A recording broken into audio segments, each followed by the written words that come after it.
Welcome back to Logic. This is a series of videos on natural deduction proofs.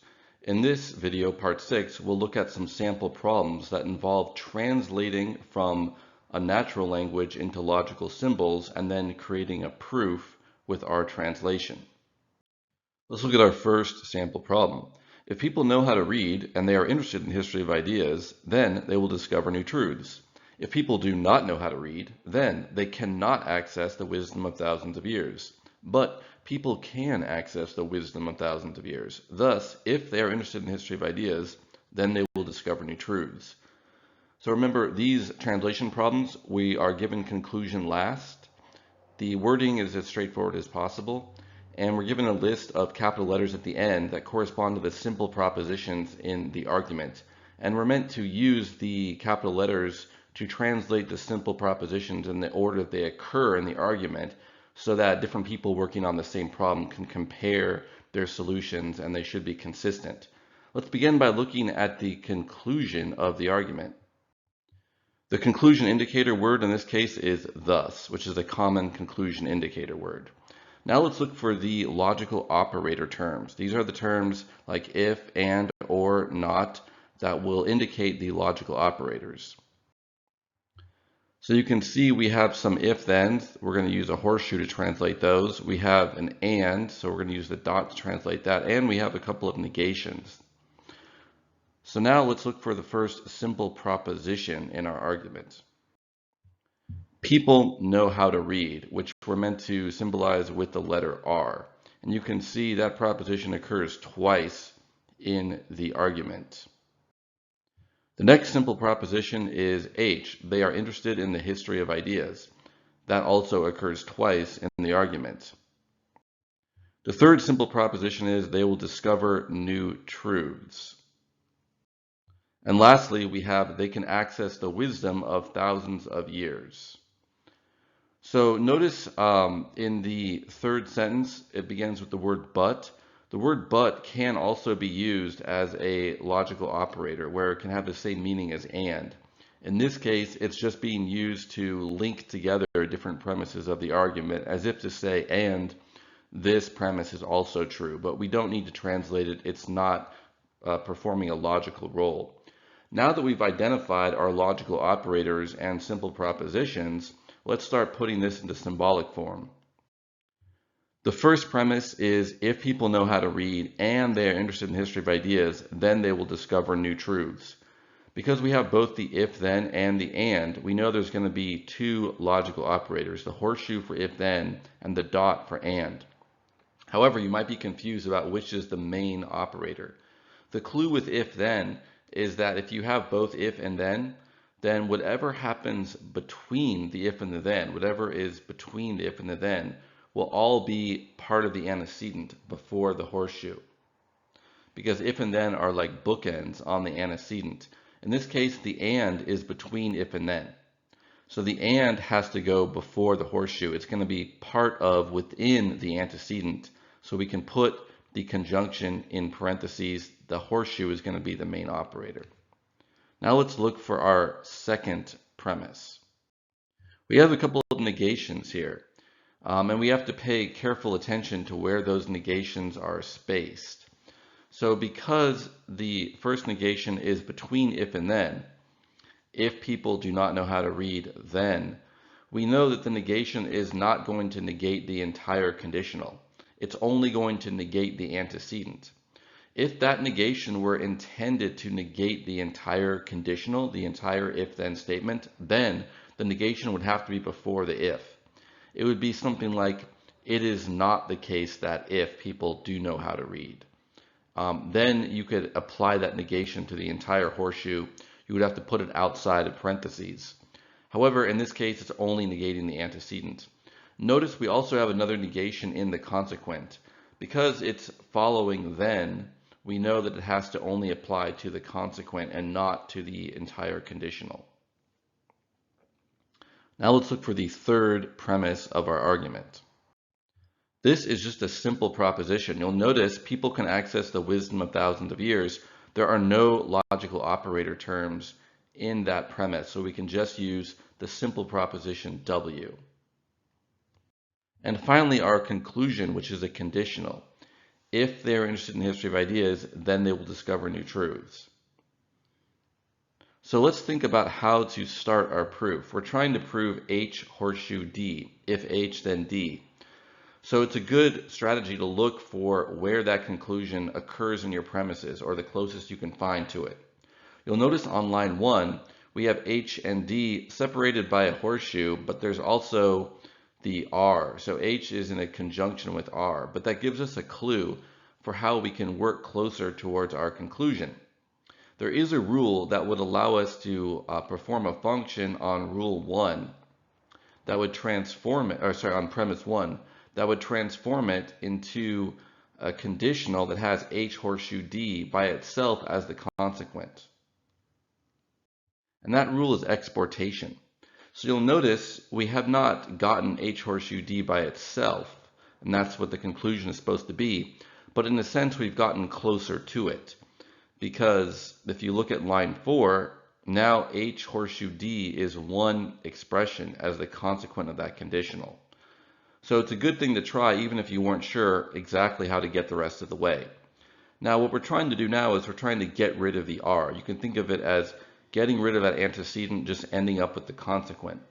So in theory, we could use one rule, modus ponens, to do that, but we would need R as another premise, and we don't have R by itself, at least not right now. So you want to think about how we could get R by itself on a separate line to use with line 4 to get the conclusion. Well, you can see tilde R in line 2. However, in order to get the R out of line 2, we first have to do double negation on line 3. So W is the logical opposite of not W, or tilde W, which is in line 2. We can use a rule to extract not R from line 2, but first we have to set ourselves up by using double negation on line 3.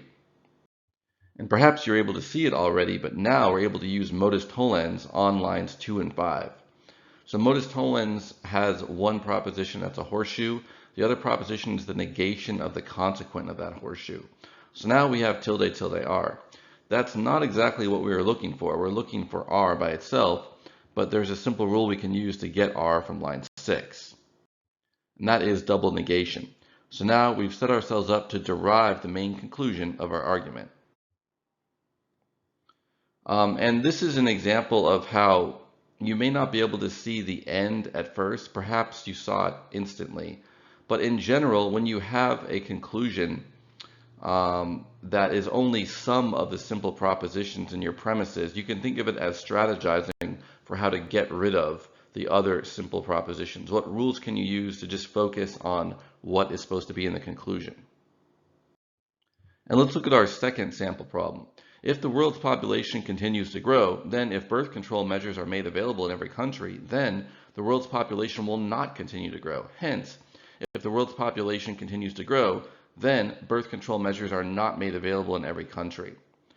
So let's start by identifying the conclusion. The conclusion indicator word is hence. Now let's identify our logical operators. So you'll notice we have one premise, one conclusion, and in the premise there are two conditionals, if, then, and a negation not. And in the conclusion we have a conditional if, then, and one negation not. So now let's identify our simple propositions. The first simple proposition is the world's population continues to grow, and we'll use P to symbolize that. Our second simple proposition is birth control measures are made available in every country, which we can symbolize with the letter B. So then we have to look at translating our premise into logical symbols. You'll notice that that premise has two conditionals. If the world's population continues to grow, then if birth control measures are made available in every country, then the world's population will not continue to grow. So the key thing to look for is whether the additional conditional, the one that's not the main operator, if the subordinate conditional is going to be in the antecedent or in the consequent. And it all has to do with the order of the wording. So you'll notice the first if-then. There is no further if-then between if the world's population continues to grow, then. So we know that the antecedent is not going to have another conditional. Instead, the second if then occurs after the first then if. So whenever you see that then if, that means the second conditional is going to be in the consequent of the first conditional, not in the antecedent. And we remember that there is a not somewhere else in that consequent as well. So our antecedent of the conditional is going to be the simple proposition P horseshoe. And then the consequent gets a little bit more complicated. The consequent also has an if then, so it's going to have another horseshoe in the consequent. So we're going to have to use a set of parentheses to indicate that the first conditional is the main operator. And also the negation does not have scope over the entire consequent. It only negates the consequent of the second conditional, not the entire consequent of the first. The world's population will not continue to grow. If that negation were intended to imply to the entire consequent of the main conditional, then the wording would have been something like, then it is not the case that if. If the world's population continues to grow, then it is not the case that if birth control measures are made available, then the world's population will grow. Instead, the negation, the word not, is only present in the world's population will not continue to grow. So it's only negating that simple proposition in the consequent. So now let's look at translating our conclusion. If the world's population continues to grow, then birth control measures are not made available. So there's only one conditional here, only one if then, and we have a negation as well, which seems to only apply to the consequent of that conditional. So we're going to translate it as P horseshoe tilde B. If that tilde were intended to imply to the entire if then, it would have been placed, the wording not would have been placed before the if. It is not the case that if the world's population continues to grow, then birth control measures are made available. So the ordering of the logical operator words are going to be your main clues for where to put the logical operators in your translation. So now we have one premise and a conclusion. And it's interesting too because we only have two simple propositions, P and B. And so this may be a bit tricky for you at first. You have to strategize how we can get to that conclusion from that premise. One thing you'll notice is the conclusion has only one occurrence of P, whereas the premise has two occurrences of P. So one way of structuring this problem is trying to figure out how can I eliminate one of those P's in the premise. You know you're going to have to use some rules on the premise to get it closer to the conclusion, but some of those rules are going to have to be around getting rid of one of those P's. You can think of it as a redundant P in the sense that you're trying to get rid of.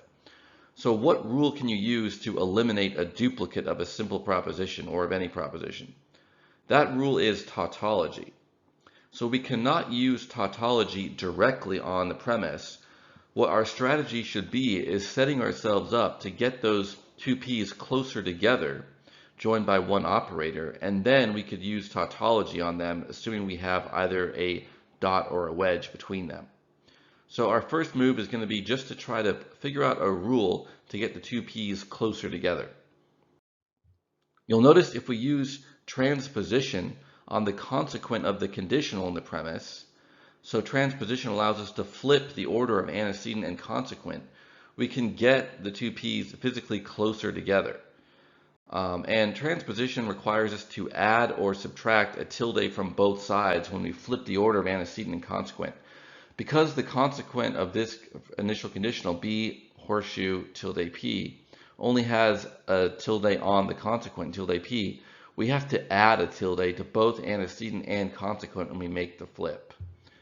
So we're getting closer, but we have to do a couple more steps before we can use tautology and get rid of one of our P's. The first step is to use exportation to get P and tilde tilde P closer together.